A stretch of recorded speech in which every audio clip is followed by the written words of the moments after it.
Hi guys, I am professor Narayan नीले from भाग्यवेद academy और आज हम देख रहे हैं फ्रेंड क्लास 9th का इंग्लिश का चैप्टर है, लेसन नंबर 3 है Eswaran the story teller. This lesson is taken from the book, the supplementary book. The name of the book is that moments. Okay, moment में से लिया गया है, छोटा सा बुक है, आपको मोमेंट्स वो निकालो आप। फ्रेंड, ये जो लेसन है, this lesson is a story is written by R K. Laxman. ये जो स्टोरी है आर.के. लक्ष्मण ने लिखी है। चलो मैं फर्स्ट ऑफ ऑल आपको थोड़ा सा introduction regarding first of all the title कर देता हूं। चलो टाइटल क्या है?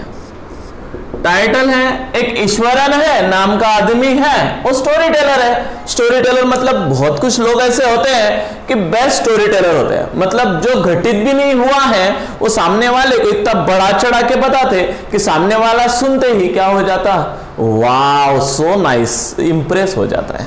ऐसे कुछ कुछ स्टोरी टेलर होते हैं और कुछ कुछ रियल भी घटना हुई हो लेकिन उसको सामने वाले को बताना नहीं आता, दैट्स व्हाई उसको हम अ गुड स्टोरी टेलर नहीं बोल सकते।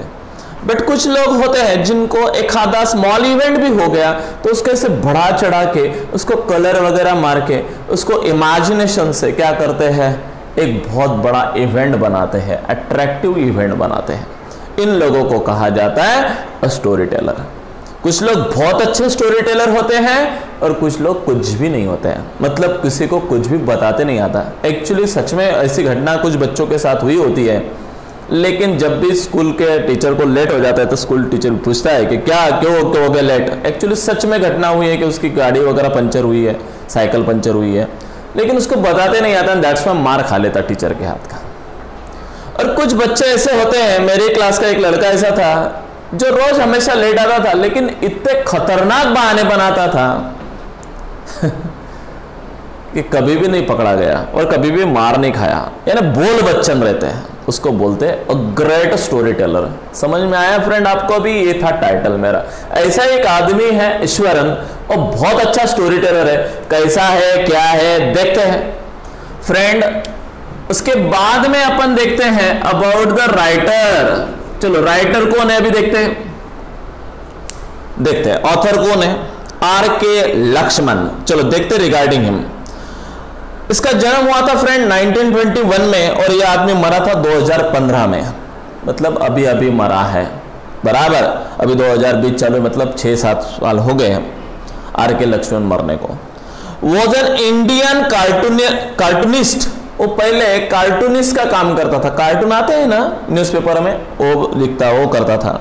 इलस्ट्रेटर्स एंड ह्यूमरिस्टिक, ह्यूमर बहुत अच्छा करता है। आर.के. नारायण के स्टोरी में हमेशा ह्यूमर होता है, बच्चों को बहुत हंसी आती है। मुझे बहुत अच्छा लगता है आर.के. लक्ष्मण की स्टोरियाँ, बराबर। वो 3 बातें ध्यान में रखना है, वो कार्टूनिस्ट था। सेकंड बातें ध्यान में रखना है, वो इलस्ट्रेटर था, मतलब कौन सा भी इवेंट एकदम मस्त इलस्ट्रेट करता था, मतलब अच्छे से डिपिक्ट करता था, बराबर।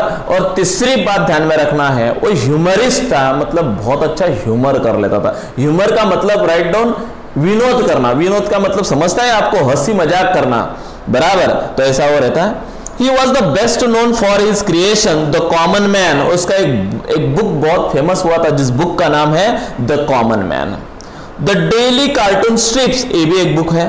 You said it, The Times of India, which was the started in 1951, ये उसके स्टार्टिंग के बुक्स हैं जो बहुत फेम एंड नेम मिले हैं। Lakshman started his career as a part-time cartoonist working mostly of the local newspaper and magazine। कुछ magazine में, न्यूज़पेपरों में कार्टून बनाने का काम ये करता था, लेकिन पार्ट टाइम जॉब था इसका। As a college student he illustrate his elder brother R K. Narayana stories the Hindu. Actually उसका बड़ा भाई, आर.के. लक्ष्मण का बड़ा भाई आर.के. नारायणा। तो फ्रेंड ध्यान में रखना, ये जो आर.के. नारायण है वो नंबर 1 है, ऑब्वियसली आपको तो मैंने बोला है। Arun Kolatkar, R K. Narayan, Ruskin Bond, R K. Laxman, ये स्टैंडर्ड प्रति के लोग हैं। तो उसका भाई था। द हिंदू नाम की इसने किताब लिखी थी। His first full-time job was the political cartoonist for the Free Press Journal in Mumbai। Mumbai में एक बहुत बड़ा जर्नल है जिसका नाम है द फ्री प्रेस जर्नल, उसमें उसको परमानेंट जॉब मिल गया। Later he join the Times of India, उसके बाद में उसने टाइम्स ऑफ इंडिया भी ज्वाइन किया। He was awarded the Padma Bhushan, उसको पद्म भूषण भी अवार्ड मिला है 1973 में, एंड पद्म विभूषण मिला है 2005 में, okay, by the government of India. समझ में आया फ्रेंड? इतना बड़ा और ग्रेट आदमी है कौन? आर के लक्ष्मणा, ओके। उसके बाद में देखते हैं फ्रेंड हम थीम ऑफ द स्टोरी। चलो थीम क्या है? थीम का मतलब होता है फ्रेंड शॉर्ट स्टोरी, मतलब शॉर्ट में क्या सारांश क्या है, कंक्लूजन क्या है। तो शॉर्ट में nobody is a free of fears. Friend आदमी जिंदगी में कोई भी फ्री फ्रॉम फियर नहीं है। Nobody is free from fear, यानी कोई भी आदमी जिंदगी का क्या नहीं है? फ्री फ्रॉम फियर नहीं है। मतलब 3F, मतलब किसी को ना किसी को कुछ ना कुछ चीज का डर होता ही है, हर एक को डर है। किसी को टीचर का, स्टूडेंट को टीचर का डर है, पापा को मम्मी का डर है, मम्मी को पापा का डर है, बराबर। बच्चों को माँ बाप का डर है, माँ बाप को बच्चों का डर है, बराबर। बच्चों को यानी जो सीरियल्स वगैरह देखते कुछ वगैरह आहट जैसी वगैरह, यानी बहुत टिपिकल एंड डेंजरस भूतों की तो ऑब्वियसली बच्चों को भूत खेत का भी डर है, डार्कनेस का भी किसी को डर है। डर है फ्रेंड, किसी को छिपकली का डर है, बराबर। कुछ ना कुछ डर है, किसी को स्नेक का डर है। डर तो है, ऐसा एक भी पर्सन या no one person in the world which have no fear, कि सर मुझे किसी बात की फियर नहीं है। यस है फियर, किसी को डेथ की फियर है, मरने की फियर है। फियर तो है फ्रेंड, मेरा कहने का तात्पर्य है फियर, एवरीवन हैव फियर। तो चलो देखते हैं। Nobody except the presence of ghost and spirit but feels hesitant to express this truth openly. यानी आजकल लोग घोस्ट को एक्सेप्ट नहीं करते हैं। घोस्ट है ऐसा किसी ने यदि बोला तो मैं भी एक्सेप्ट नहीं करता, मैं भी डायरेक्टली बोलता नहीं है, बिल्कुल नहीं, ये मनगढ़ंत कहानियां हैं, ऐसा मैं भी बोलता हूं। क्योंकि मेरे ऊपर ऐसी कोई कंडीशन बिफॉल नहीं हुई है, या मैंने कुछ लाइवली टेलीकास्ट नहीं देखा है किसी भूत को, तो दैट्स व्हाई मैं भी उसके ऊपर क्या नहीं करता, बिलीव नहीं करता। वैसा एक आदमी बिलीव नहीं करता था जिसका नाम था ईश्वर स्टोरी टेलर महेंद्र, जिसका नाम था महेंद्र। महेंद्र भी इस स्टोरी का नरेटर है। स्टोरी का नरेटर कौन है? महेंद्र। ये जो महेंद्र है ये बहुत बड़ा ऑफिसर है, बराबर। वो हमेशा अपने साथ एक सर्वेंट रखता है जिसका नाम है ईश्वरन। ईश्वरन हमेशा उसको सच काइंड ऑफ स्टोरियां क्या करता है, सुनाता है।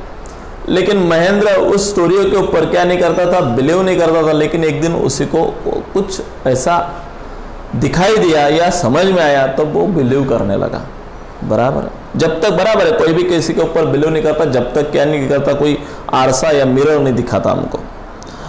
If fear lies in our heart, we should try to know the proper cause of his fear। ऐसा ही वो एक फियर करने लगा है महेंद्र। वो क्यों है, क्या है, यही स्टोरी में हमको क्या करना है, पढ़ना है। इन फियर वी में टेक सम रॉन्ग डिसीजन। और जब हम फियर करते हैं या फियर डर हमें आता है तो हम कुछ ना कुछ रॉन्ग डिसीजन लेते हैं, बराबर। फियर बहुत डेंजरस चीज है, जो डर गया सो मर गया, ऐसे बहुत सारे आपने सुना होगा। तो फियर जहां पे होती है फ्रेंड, वहां पे रॉन्ग डिसीजन होते हैं। क्या होते हैं? Wrong decision. तो उसी प्रकार से फियर की वजह से महेंद्र ने भी कुछ डिसीजन क्या लिए थे, रॉन्ग लिए थे। तो इस प्रकार से रॉन्ग डिसीजन होते हैं। And put our life in problem, और फिर हमारा पूरा लाइफ काय में आ जाता है। देखो जहां फियर होती है वहां रॉन्ग डिसीजन होते हैं, और जहां रॉन्ग डिसीजन होते हैं वहां लाइफ इन डेंजर। फिर जिंदगी काय में आ जाती है, खतरे में आ जाती है, बराबर। और problems in your life. Therefore, we have to be bold enough to take good decision in all the circumstances। इसलिए यहाँ का मॉरल एक है, we should be bold। कैसे होना चाहिए हम? बोल्ड, यानी बोल्ड यदि रहे तो कौन से भी फियर को हम क्या नहीं करेंगे, नो फियर, मतलब हम डरेंगे नहीं। और नहीं डरे तो फिर डिसीजन क्या लेंगे हम, प्रॉपर डिसीजन लेंगे। और प्रॉपर डिसीजन लेंगे तो लाइफ क्या होगा, हमारा बेटर लाइफ होगा या बेस्ट लाइफ होगा, बराबर।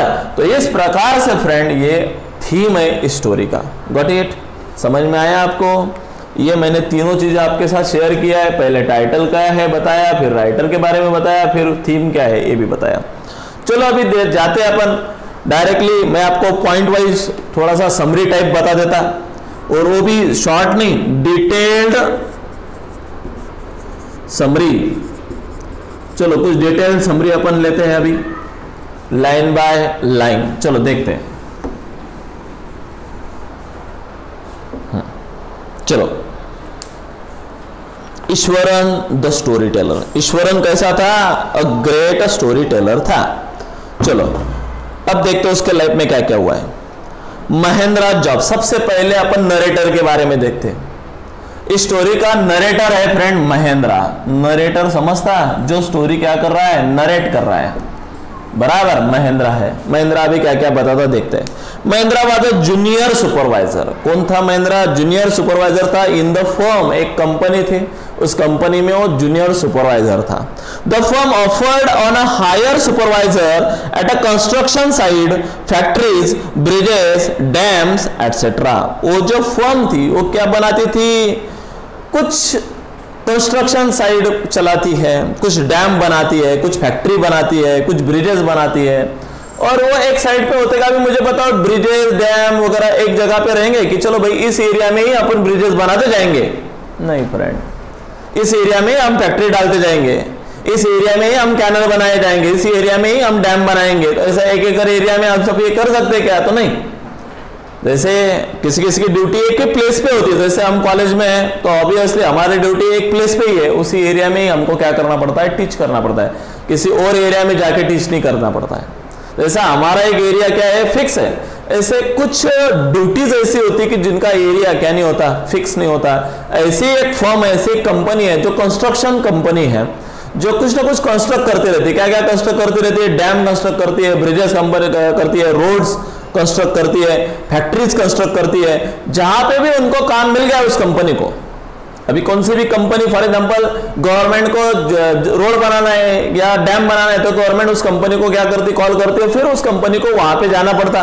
फिर वो कंपनी जाती क्या पूरी की पूरी? तो नहीं, एक सुपरवाइजर को वहां पे सेंड करती है और कुछ नौकर चाकर उसके साथ में दे देती है और उससे काम करवा लेती है, बराबर। तो वैसा ही सेम कंडीशन उनका मेन सुपरवाइजर है महेंद्रा। यानी कहीं पे भी कुछ काम पड़ता है तो महेंद्रा को वहां पे क्या करते हैं? सेंड करते हैं।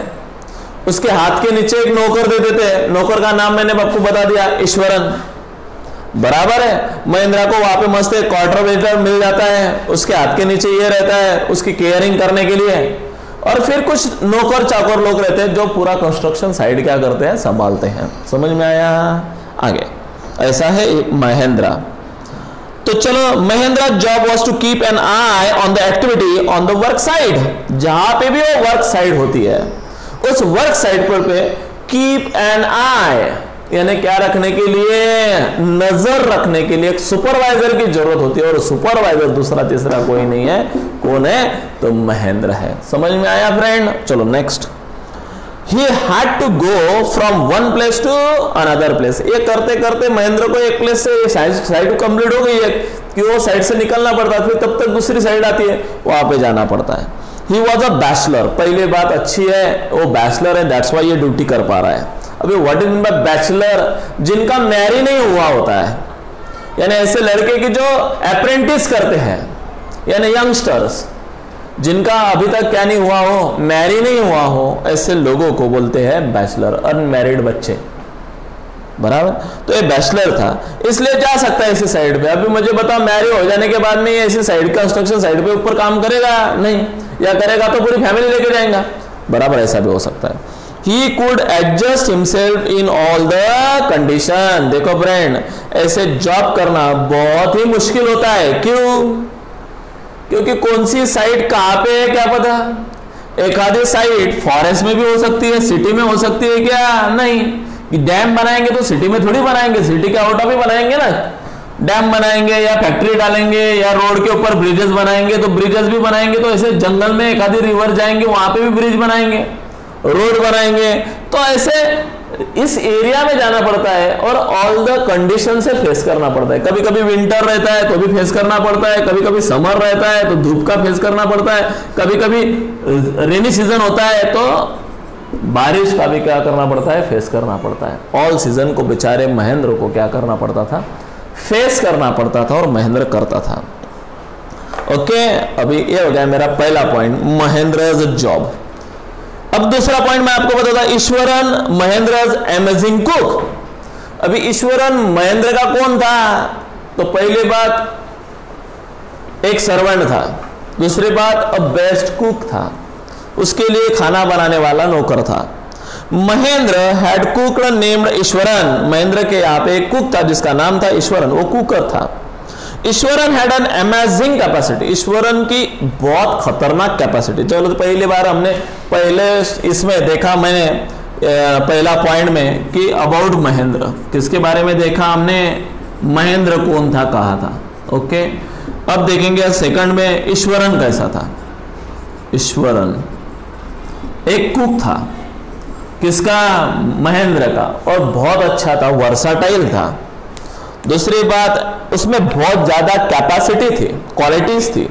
He could produce vegetables and cooking things from nowhere. He could conquer just from the delicious dishes made with a fresh vegetables within an hour। so वो एकदम डिलीशियस फूड बनाता था, उसके हाथ का फूड एक बार महेंद्र ने खा लिया कि बस महेंद्र तृप्त तो होता था।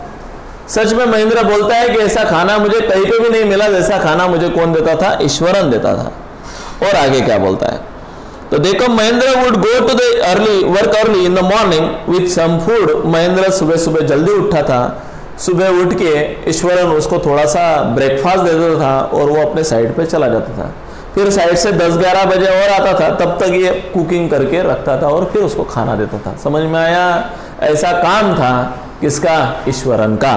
चलो नेक्स्ट, अभी ईश्वरन और कौन कौन से जॉब करता है, कौन ईश्वरन जॉब कौन कौन सा जॉब करता है, सिर्फ खाना बनाता है क्या, तो नहीं।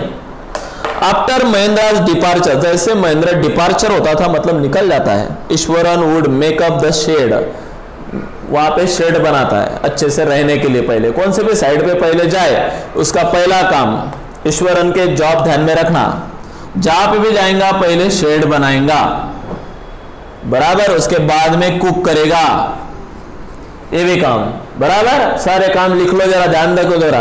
Washed his clothes, washing clothes, बराबर। तो क्लोथ्स वगैरह वॉशिंग का काम भी वो करता था।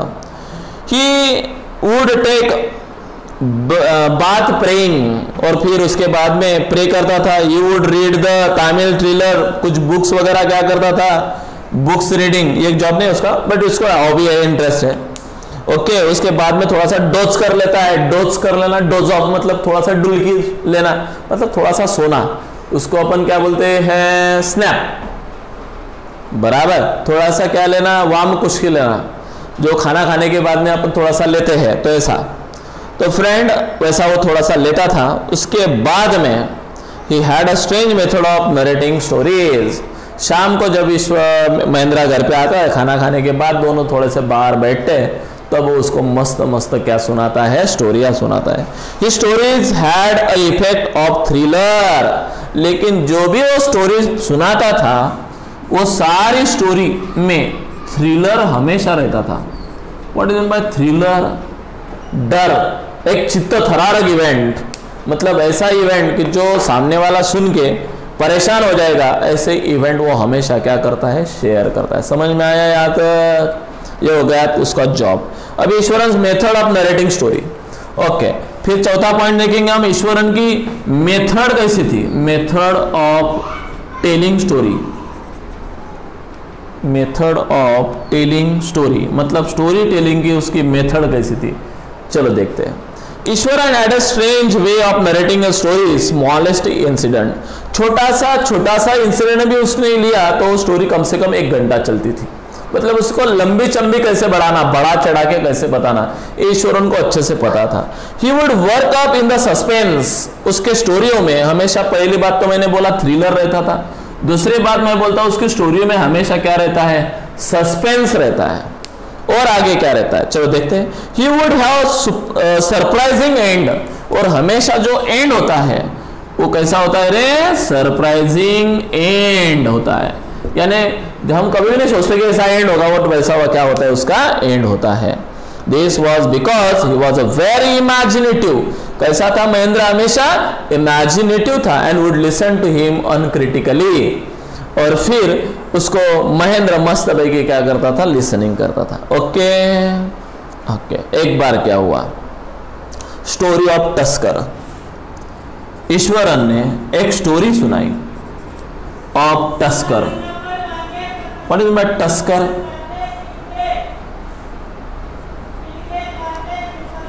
टस्कर का मतलब होता है फ्रेंड हाथी।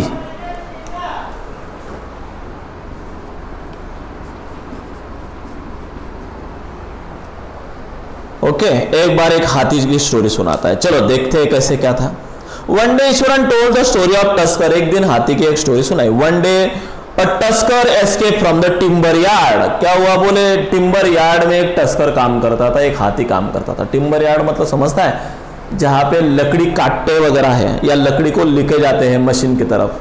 तो आदमी लकड़ी नहीं लेके जा सकता है, बड़े बड़े लकड़े रहते हैं। दैट्स व्हाई वो क्या लाते हैं? टस्कर लाते। टस्कर से वो डोर से बांधते और टस्कर को बांध देते। फिर टस्कर वो लकड़ी को क्या करता है? खींच के लेके जाता है मशीन की तरफ और फिर उसको काटा जाता है। किसको?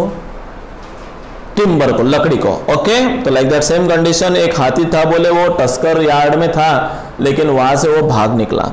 He roamed here and there. What is the roaming?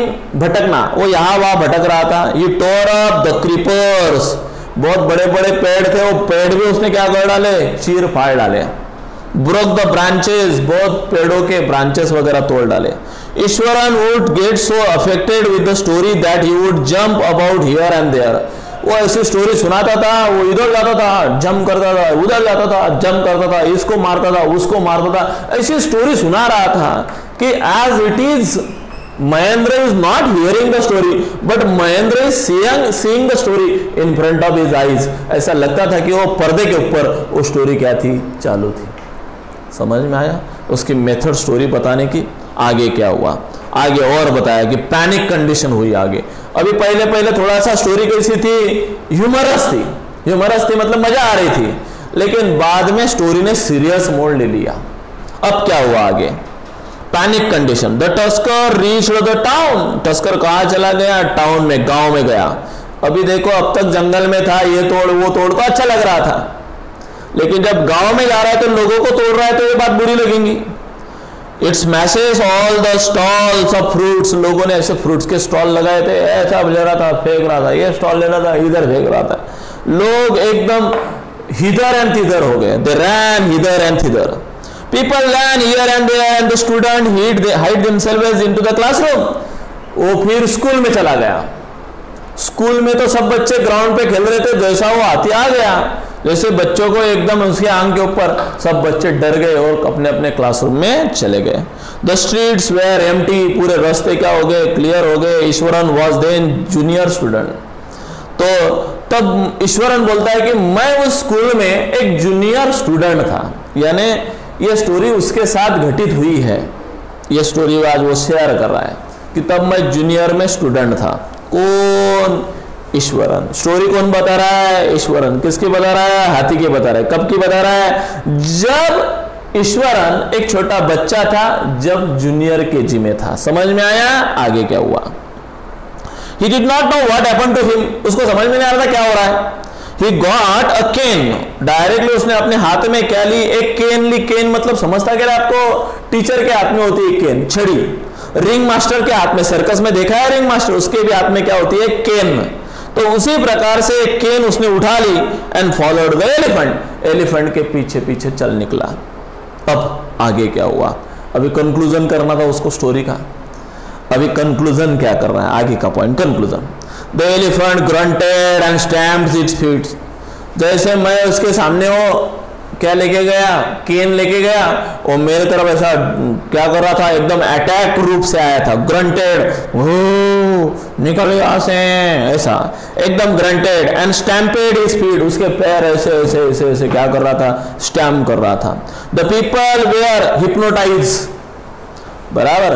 अब व्हाट इज बाय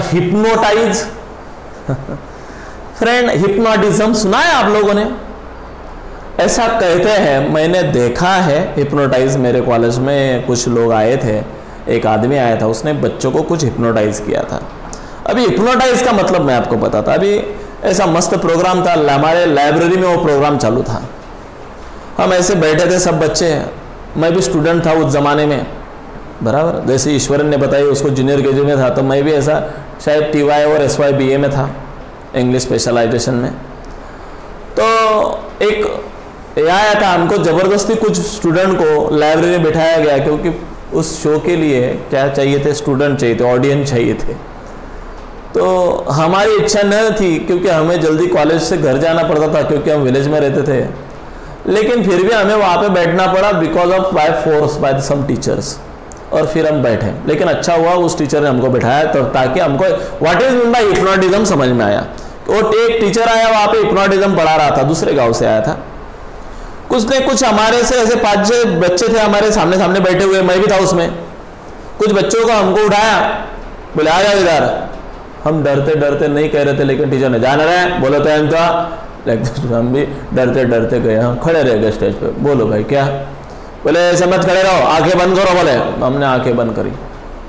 बोले देखो, बोले अब मैं कह रहा हूँ, आप सिर्फ सुनते जाना और इम्प्लीमेंटेशन करते जाना, व्हाट आई से। हमने कहा ठीक है भाई।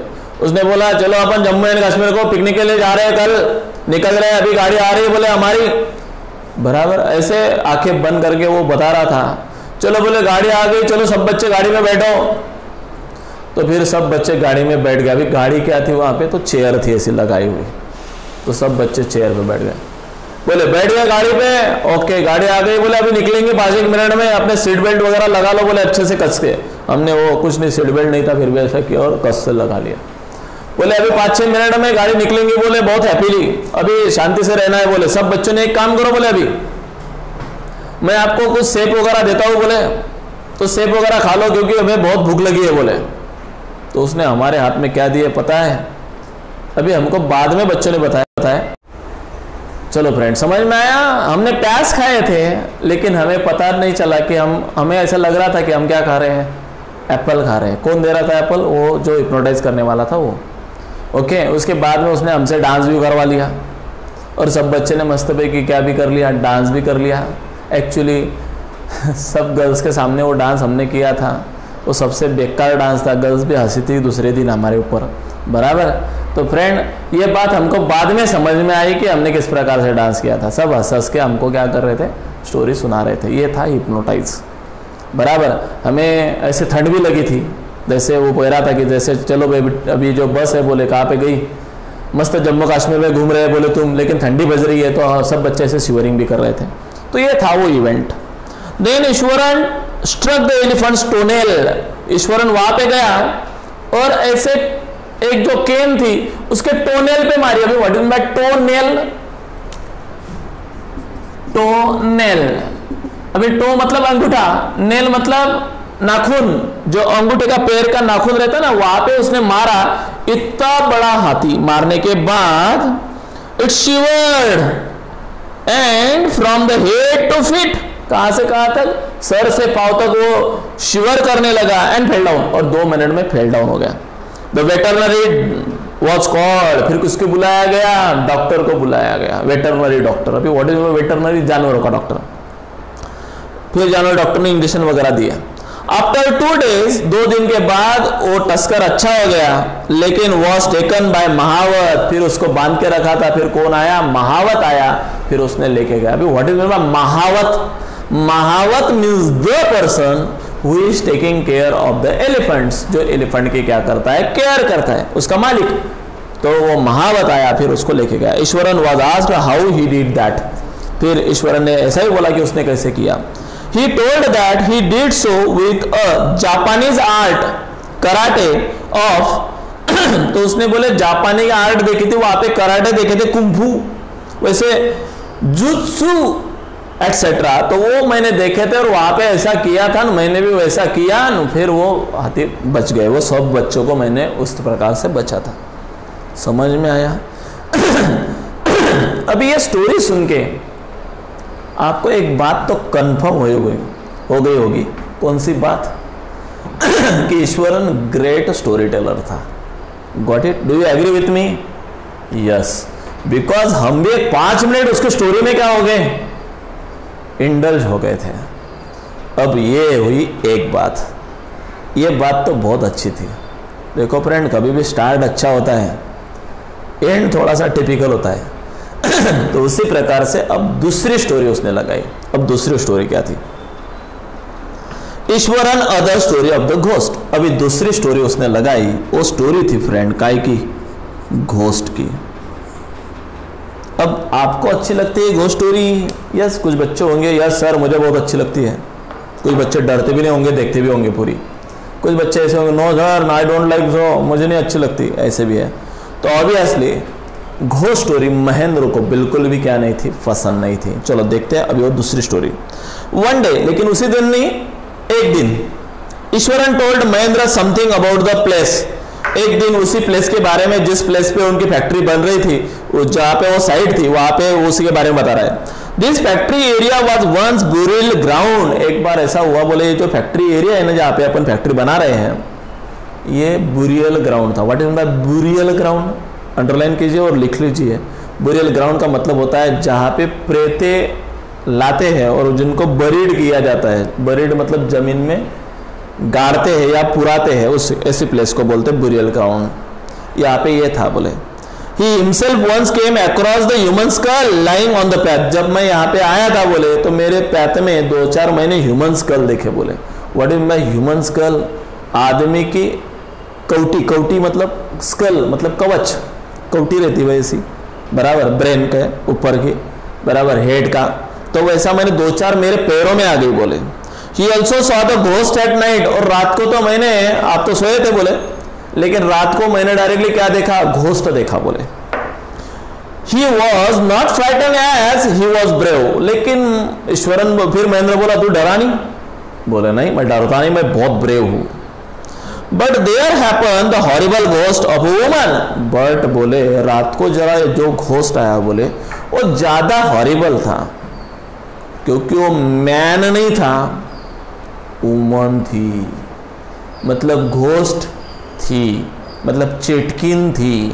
Okay, it had matted hair. उसके पूरे जो बाल थे, बोले वो ऐसे मैटेड थे, मतलब क्या थे रे, ऐसे मट्टी वगैरह धूल लगी हुई थी। ड्राइड अप फेस, उसका चेहरा पूरा ड्राइड अप था। इट वॉज वेरी अगली, दिखने में एकदम क्या थी, कुरूप थी। It had a fetus in its arm.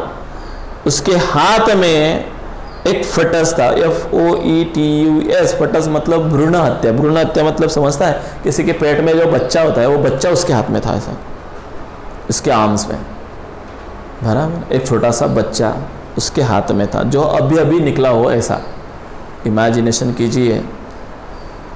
डर गए ना आप लोग भी? थोड़ा सा कल्पना की, जहाँ पे प्रेते बरीड करते ऐसे एरिया में आप गए हो, आप चलते चलते आपके पैरों के नीचे एक दो ह्यूमन स्कल आई हो, एक औरत वहाँ से चलती हुई आ रही हो, उसके बाल ऐसे बिखरे हुए हैं, उसके हाथ में एक बच्चा है जो अभी अभी निकला हुआ है ऐसा, और इसको मारने के लिए हा ऐसा वो कर रही हो। ओके, ये सिचुएशन था। महेंद्र's रिएक्शन। अब महेंद्र क्या बोला? हियरिंग ईश्वरन महेंद्र शिवर्ड।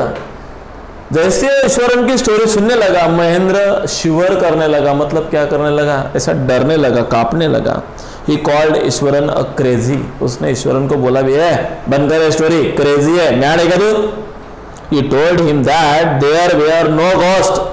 मत बता मुझे ऐसी स्टोरी, एक्चुअली क्या नहीं होते हैं, घोस्ट नहीं होते हैं।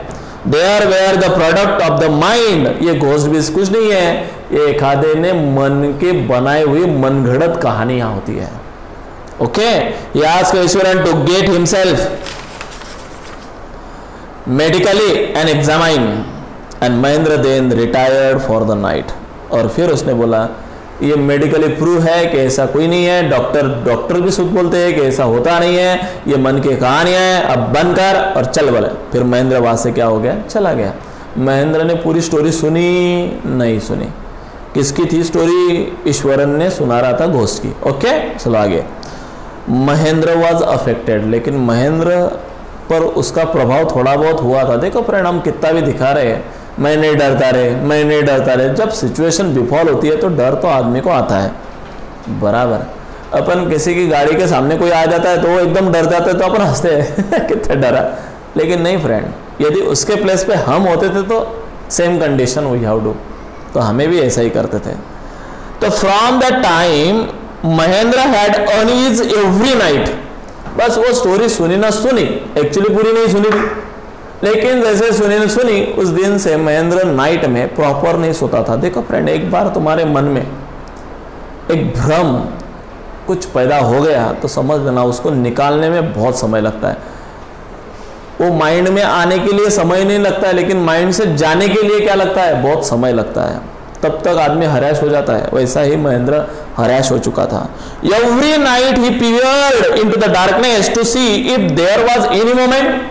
रात को प्रॉपर सोता नहीं था, जब भी देखता था बाहर कोई आया तो नहीं, इस प्रकार से डर उसके मन में था। He always liked to admire the sky and the full moon nights. उसे पूर्णिमा और पूर्णिमा के वो दिन उसको बहुत अच्छा लगते थे, क्योंकि नाइट में पूरी नाइट उसको दिखता था। लेकिन अमावस्या वगैरह वो जो दिन रहते, जो डार्कनेस होता है, वो उसे अच्छा नहीं लगता था। But after the Eswaran story he avoided looking out of the window. एक समय था उसको पहले पूर्णिमा वगैरह बहुत अच्छा लगता था, उसको नाइट में बाहर सोना अच्छा लगता था, उसको नाइट में सीन के स्काई की तरफ देखना अच्छा लगता था, जो स्टार रहते थे उनको देखना अच्छा लगता था। लेकिन आज से वो घर के बाहर भी नहीं निकलता है नाइट में। एक समय था कि नाइट में वो हमेशा बाहर ही अपनी खटिया डाल के ये सब मस्त नेचर का क्या लेता था, नाइट का एंजॉयमेंट करता था। लेकिन आज जब से ईश्वरन ने वो स्टोरी उसको बताई थी, वो फीमेल फटस वाली, बराबर, तो वो स्टोरी से उसको पर बैड इफेक्ट हुआ था। वो हेट करता है अभी नाइट का। Mahendra sees the ghost. एक दिन महेंद्र ने भी घोस्ट देख ही लिया। One night Mahendra was awaken up from his sleeps by the moon. वो मॉर्निंग करता था, ऐसा उसको नींद खुल गई। It was near his window. कोई तो भी उसके विंडो के बाहर मूनिंग कर रहा था। अभी what is mean by moaning? MOAN। मौन करना मतलब कनना, आवाज करना, ऐसे। तो कोई तो भी कहने का आवाज आ रहा था मॉर्निंग का। It was near his window. Window के पास ही था। He resist to look out but wailing become louder. Actually वो नहीं देख रहा था, लेकिन आवाज जरा क्या हो गया, लाउडर हो गया, तो देखना तो पड़ेगा। He look out, he saw the dark cloudy form। बाहर देखा तो क्लाउडी एरिया था। It was a clutching a bundle and he perspired and panted। उसने क्या किया, फिर बाहर आया तो he perspired मतलब पसीना पसीना होना, and panted मतलब हाँपना। वो हाँप रहा था, पसीना पसीना हो चुका था, मतलब डर गया था पूरा। Later he thought that it might have been some tricks from his subconscious mind। तब उसको बाद में समझ में आया ऐसा कुछ नहीं है, ये उसके कुछ तो भी सबकॉन्शियस माइंड में ऐसा चल रहा था। मतलब जो अपन सोचते हैं ना वैसा हमको फील होता है। नाइट में यदि तुमने सोचा कि यस इस साइड से आवाज़ आ रहा है तो यस आवाज़ आ रहा है, आता है। यदि आपने सोचा कि इस नाइट में मुझे कोई तो भी पत्थर मार रहा है, छोटे छोटे पत्थर, तो यस मार रहा है। फ्रेंड, डर देखो, हम जब चलते हैं तो पहले वो स्लीपर की चप्पलें थी, उसमें कुछ पत्थर वगैरह आता था और वही फटाक फटाक करके हमारे पीछे से लगते थे। फिर हमको लगता था किसी ने मारा, भूत है। पास्ट में बहुत थे फ्रेंड घोस्ट की स्टोरियाँ, लेकिन अब नहीं है। अब क्या है, मॉडर्न ज़माना है, टेक्नोलॉजी का ज़माना है, साइंस का ज़माना है। हमें पता है कि this is not in the world, आज ये वर्ल्ड में नहीं है। लेकिन पहले लोग ऐसे सिली थिंग्स के ऊपर ट्रिमेंडस क्या करते थे, बिलीव करते थे। और कोई तो भी ऐसी स्टोरियाँ उनको सुनाता था बचपन में, और फॉरएवर ज़िंदगी भर वो स्टोरी वो लोगों को सुनाते फिरते, यस ऐसा मैंने देखा था। अभी एक्चुअली उसके ग्रैंडपा ने उसको वो स्टोरी बताई थी। अब इसने तो देखा भी नहीं घोस्ट, लेकिन लोगों को बताते हुए ऐसा बताएगा कि यस ऐसा मैंने देखा है। Mahendra decide to leave the place. फिर महेंद्र इतना डर पैदा हो गया कि next morning Mahendra was ready to go to the office. Mahendra office को जा रहा था। The horror of the night had faded. पूरा रात भर वो सोया नहीं था। But Iswaran came to him. Iswaran आया। He told about the ghost। उसने घोस्ट के बारे में बोला। He told Mahendra that he also heard the moan the previous night। Mahendra ने भी बोला ईश्वरन ने बोला कि मैंने रात को भी मैंने भी मॉर्निंग सुना था, तो ये भी बोला मैंने भी सुना था। He saw him see the ghost himself. Actually उसने महेंद्र को देखा था और वही किसी को क्या समझने लगा था, ghost. A chill went down to the Mahendra's body, Mahendra की बॉडी और ठंडी हो चुकी थी। He went to office the next morning, वो ऑफिस में तो गया। He handed in his paper, उसके हाथ में कुछ पेपर थे। He had determined to live in a haunted place, क्योंकि वो अर्जी थी काहे की मुझे क्या चाहिए, छुट्टी चाहिए, और वो इस प्लेस पे काम करना नहीं चाहता है। Why did he call this place a haunted place? Haunted मतलब जहाँ से भूतों खेतों का राज रहता है, ऐसे प्लेस को बोलते हैं हॉन्टेड हाउस या हॉन्टेड प्लेस, बराबर। द वेरी नेक्स्ट डे, और दूसरे दिन से वो लीव पे चला गया। इस प्रकार से फ्रेंड स्टोरी आ रही है। इसलिए कहा है नरेटर ने, Iswaran the great story teller. सच में ऐसे कुछ लोग होते हैं जो इतनी खतरनाक मनगढ़ंत कहानी बनाते हैं कि सामने वाले को पूरे डरा ही देते हैं, और एक बार डर अंदर घुस गया तो never to be come out, वो डर कभी भी बाहर नहीं आता। इस प्रकार से फ्रेंड ये स्टोरी यहाँ पे है। मॉरल क्या है स्टोरी का? लास्ट में मैं आपको मॉरल बताता हूँ। इस स्टोरी का मॉरल ऐसा है, कुछ लोग बहुत इफेक्टिव स्टोरी टेलर होते हैं, बराबर, पर प्लीज़ उसके बातों में कभी नहीं आना है। हमारा कॉन्शियस माइंड क्या कहता है ये पहले सुनना है, और घोस्ट स्टोरियाँ सुनना ही नहीं है, ताकि डर, जिस गांव को जाना नहीं है उस गांव का रास्ता भी पूछना नहीं, एड्रेस भी पूछना नहीं, तो दैट्स वाई रिगार्डिंग देम बातें ही नहीं करना है, तो छोड़ देना है, बस अपना अपना काम करते रहना है। ओके, इस प्रकार से यदि आप रहे तो आप कभी भी डर आपके मन में नहीं होगा, और डर नहीं होगा तो आप अच्छे से सक्सेसफुल ज़िंदगी जी पाओगे। डर यदि है तो आप ज़िंदगी सक्सेसफुल नहीं ज़िंदगी जी पाओगे, सक्सेस तो कभी भी नहीं होंगे। यदि डर है तो लाइफ नहीं है, डर नहीं है तो लाइफ है। उसके फ्रेंड, इस प्रकार से ये स्टोरी यहाँ पे मेरी ख़त्म होती है। Regarding this, if you are any kind of problem, please ask me in my comment box. I will be surely solve each and every problem of you. यदि फिर भी आपको नहीं समझ में आया तो please ask me on my private number, तो I will surely solve each and every problem of you. Till then bye, thank you. और यदि अच्छा वीडियो लगा तो लाइक का बटन जरूर दबाइएगा। सी यू।